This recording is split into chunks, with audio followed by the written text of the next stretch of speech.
Tempestades, maremotos, secas, inundações, fome, peste, tantos desastres naturais acontecendo nestes últimos dias. E por que não relatar e não deixar mencionado os furacões que tanto assolam as regiões dos Estados Unidos?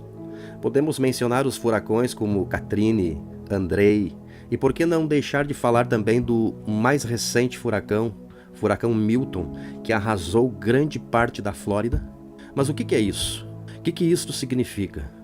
Isto não é nada mais do que os sinais dos últimos dias. Mas que sinais são estes? Quais os objetivos destes sinais? Para que estes sinais servem? Estes sinais são apenas prenúncios da breve volta do Senhor Jesus para arrebatar a sua igreja. Sim, é verdade. Arrebatamento da igreja é um fato que de fato acontecerá. E ao longo das páginas de toda a Bíblia Sagrada, nós encontramos relatos, profecias sobre este advento que muito breve acontecerá. Eu quero nesta oportunidade trazer uma palavra de reflexão sobre este acontecimento, sobre o arrebatamento da igreja. O que significa arrebatamento?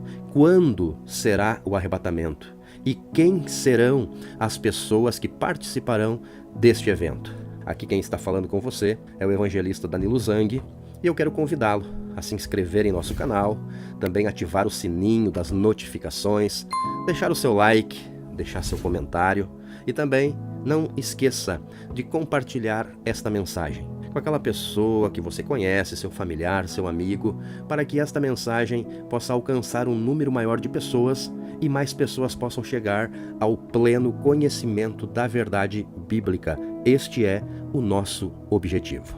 O que significa a palavra arrebatamento? Arrebatamento é uma palavra que significa, no original, arpazo, que quer dizer tomar com força, com rapidez, levar de um lugar para o outro com grande rapidez e velocidade. A volta de Jesus se dará, e nós precisamos estar atento a esta diferença, a volta de Jesus se dará em duas fases distintas.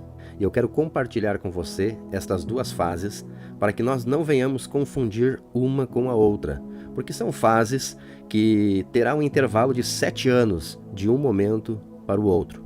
Nós fizemos aqui algumas anotações e eu quero compartilhar estas anotações com você porque é muito importante.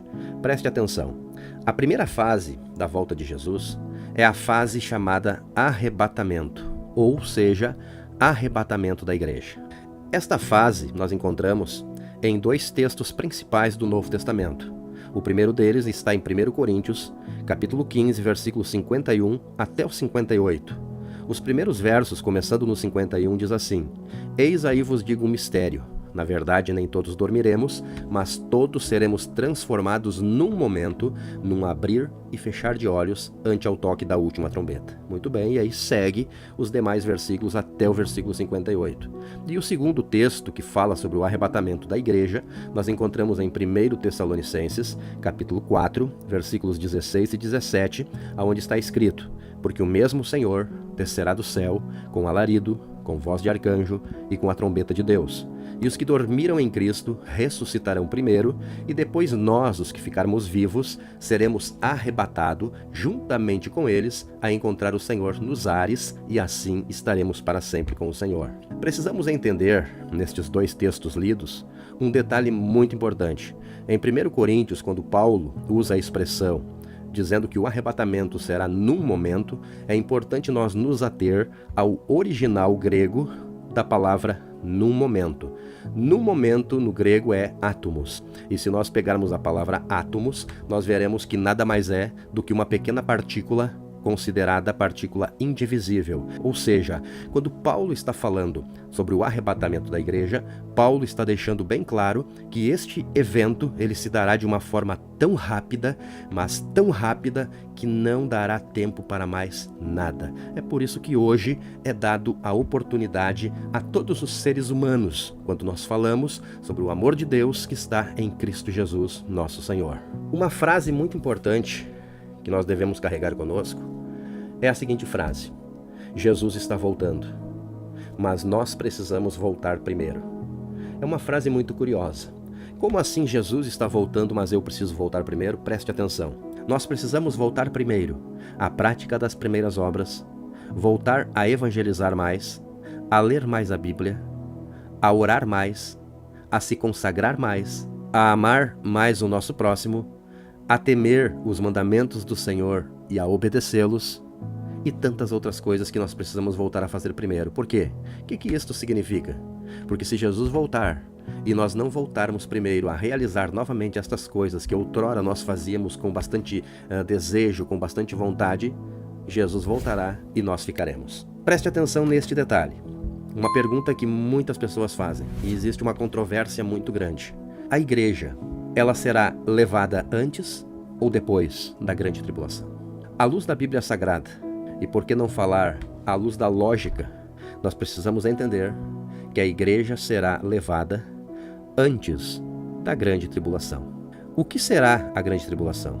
Se nós observarmos a explicação de Jesus no Evangelho de Mateus, capítulo 24, versículo 21, nós vamos entender, pelas palavras do próprio Jesus, que a grande tribulação será um momento de grande angústia, grande aflição, grande sofrimento, ao qual nunca houve sobre a terra e nem depois deste evento jamais haverá. Será um momento terrível sobre a face da terra. E a igreja, precisamos entender, ela não passará pela grande tribulação. Apocalipse, capítulo 3, versículo 10, é um dos textos onde está bem claro quando lemos: como guardaste a palavra da minha paciência, também eu te guardarei da hora da provação que há de vir sobre toda a terra, para tentar os que habitam sobre ela. Agora eu preciso entender que guardar da hora e guardar na hora tem uma diferença muito grande. Porque guardar na hora significa estar dentro, e guardar da hora significa evitar de passar pelo momento. E a Bíblia diz que nós seremos guardados da hora. Então a igreja não passará pela grande tribulação. Precisamos estar preparados. Mas por quê? Por que eu tenho que estar preparado para este momento? Preste atenção a estes seguintes pontos. Primeiro, é uma ordem do próprio Deus. Quando nós lemos em Amós, capítulo 4, versículo 12, Deus, se dirigindo à nação de Israel, ali está escrito: porque isto te farei, ó Israel, e porque assim te farei, prepara-te, ó Israel, para te encontrares com o teu Deus. Aqui é uma mensagem que, trazendo para os nossos dias, podemos entender que para se encontrar com Deus, não será de qualquer maneira. Ou seja, Deus, ele exige algo de cada um de nós. E o que Deus exige? Deus exige santidade. Quando falamos em santidade na Bíblia, nós podemos nos ater aos textos de Hebreus 4:12, que diz que sem santidade ninguém verá o Senhor. Podemos nos ater ao texto de 1 Tessalonicenses 4:3, que diz que esta é a vontade de Deus, a nossa santificação. Josué, capítulo 3, versículo 5, quando nos santificamos, Deus faz maravilhas no meio de nós. E 1 Pedro 1:15 e 16, onde está escrito: e assim como é santo aquele que nos chamou, sede vós também santos em toda a vossa maneira de viver, porquanto escrito está: sede santo, porque eu, o Senhor, sou santo. Outro ponto: por que precisamos estar preparados? Porque o seu retorno, o retorno de Jesus para arrebatar a igreja, se dará a qualquer momento. Mateus capítulo 25, versículo 13, tem um texto que nos chama a atenção quando diz: vigiai, pois porque não sabeis o dia e nem a hora em que o Filho do Homem há de vir. Então isto significa que esse evento, ele pode acontecer neste exato momento, enquanto você está assistindo a este vídeo. Por isso, da importância de estarmos preparados para este momento. Um detalhe muito importante sobre o arrebatamento. Sabemos que surpresa, existe surpresa boa, sim, existe surpresa desagradável. Precisamos compreender que sempre que usamos a expressão surpresa, somos remetidos a algo que nos surpreende. Por isso, é chamado surpresa. Algo que nós não esperamos. Algo que nos pega desapercebido. E no arrebatamento da igreja, acontecerá algumas surpresas. Preste atenção. Primeira, surpresa da rapidez. A Bíblia diz, e nós já lemos, que será num abrir e fechar de olhos. E também é usado a expressão como relâmpago. Então remete-nos à surpresa da rapidez. Será muito rápido, que nós não teremos tempo algum de qualquer tipo de preparo ou de qualquer tipo de arrependimento. Segundo, surpresa da separação. É verdade. Quando lemos no Evangelho de Lucas, capítulo 17, versículos 34 a 36, ali nos fala de momentos no decorrer do dia. Ali é mencionado o texto que diz: 2 estarão dormindo numa cama, um será levado, outro deixado. 2 estarão no campo, um será levado, outro deixado. 2 estarão moendo no moinho, e assim sucessivamente. Mas eu preciso entender que nesta passagem somos remetidos a diversas horas do dia, ou trazendo para os nossos dias de hoje, aqui está mencionando o chamado fuso horário. O que isso significa?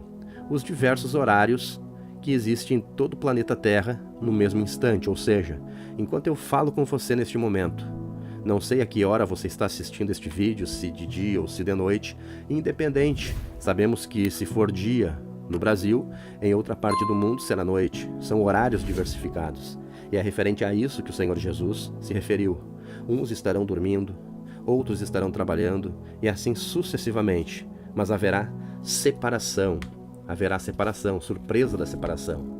Pais sendo separados dos filhos, marido das esposas, esposas dos maridos. Sim, haverá surpresa de separação, porque quem não estiver preparado, infelizmente, irá ficar, independente da família que seja. Pode ser uma família inteiramente cristã, todos frequentam a igreja, mas lá no íntimo, Deus conhece o teu coração. Deus sabe qual é o propósito da tua frequência às igrejas, aos cultos, à adoração. Deus conhece.